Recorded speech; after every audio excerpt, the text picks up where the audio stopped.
There's always something new to learn. I'm never stuck in the same kind of mundane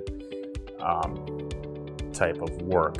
Hello, my name is Leo. I've been working at Cardinal for just over 4 months. My title here is warehouse support. People here show to really care about what they do, about their work, and they have a lot of work ethic.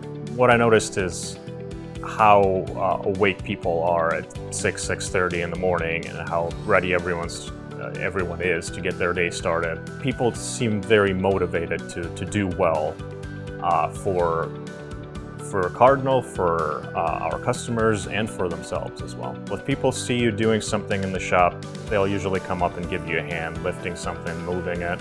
If you have a question or a technical question about something, you can find the individual dealing with that specific trade, and they're usually more than happy to answer it for you. So I've actually been able to learn quite a bit just from learning from other experienced people.